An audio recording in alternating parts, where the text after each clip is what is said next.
I think it's safe to say the Lakers' all-time 2010 roster is struggling to say the least. From one of the most star power stacked teams to the possibility of every single one of them being traded. As of recently, it's looked like LeBron was back in Cleveland after having games where he's leading the Lakers in all statistical categories. Last season, LeBron was dealing with some injuries, so he only played 45 games. In that season, he had 9 30-point games. So far this season, in just 24 games, he's at least scored 30 points 14 different times. But when you look at the Lakers' record, they're negative at 18 and 19, sitting at the 7th seed. The Lakers' defense is horrific, but somehow their offense is even worse. On defense, there's either way too much help or absolutely no help at all, and they can't go to pick and roll to save their lives. There's times on offense where the Lakers will just stand around for the entire duration of the shot clock and heave something up last second. There's rarely any plays other than basic sets, and the pick and roll they need to utilize way more. It genuinely hurts me watching all these star players on the Lakers not moving around while the entire defense is just sitting in the paint, forcing Wayne Ellington to shoot a running 3. When I watch any other team, especially teams that have a really good offense like the Warriors, the difference is insane. There's 5 defenders in the paint against the Lakers with 0 spacing, while the Warriors have you stretched out, making it easy to create a lane or a shot to anybody.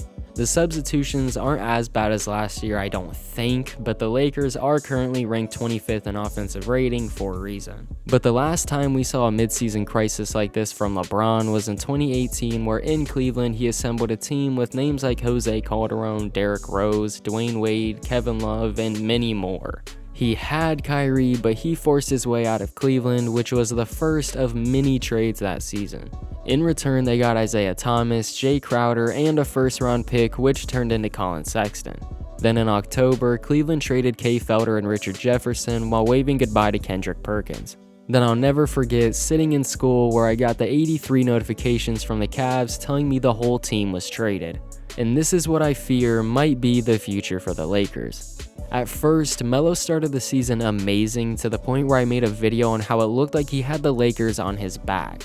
And as you can see from the video performance, he hasn't been playing as good as he was in the beginning, but I still have faith in Melo.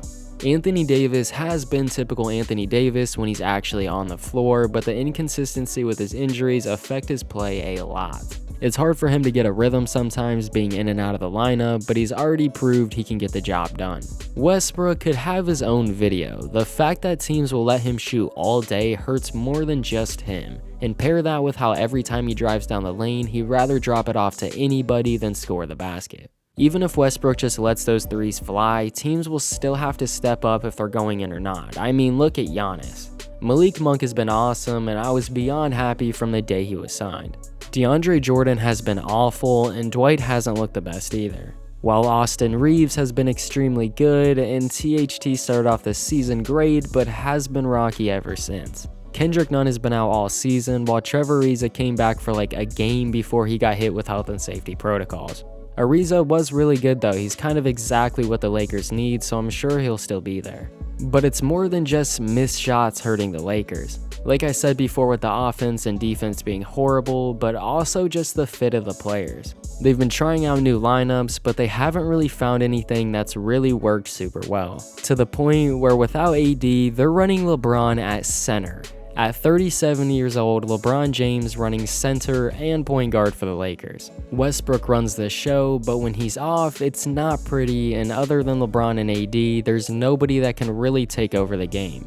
I've seen trade rumors like Corey Joseph, Marvin Bagley, Cam Reddish, or TJ Warren, but we really have no idea what the Lakers are looking at. They already surprisingly traded Rondo to the Cavs for Denzel Valentine, who is 7 years younger. Actually a pretty decent pickup for the Cavs after losing Ricky Rubio. But literally just on New Year's Eve, LeBron had 43 points, 11 rebounds, 4 assists, while shooting 61.5% while also committing 0 turnovers. But this game is basically a perfect example. They played well against Portland because they had most of their roster other than AD. The Lakers' offense still looked sad at times, but since Portland also doesn't have a good defense, the Lakers actually made their shots. If they can knock down shots in the stagnant offense, then they will win, but the offense barely helps anybody get open. Do I think LeBron's gonna trade the entire team? No. I don't think so, but I do believe there will be some trades that happen.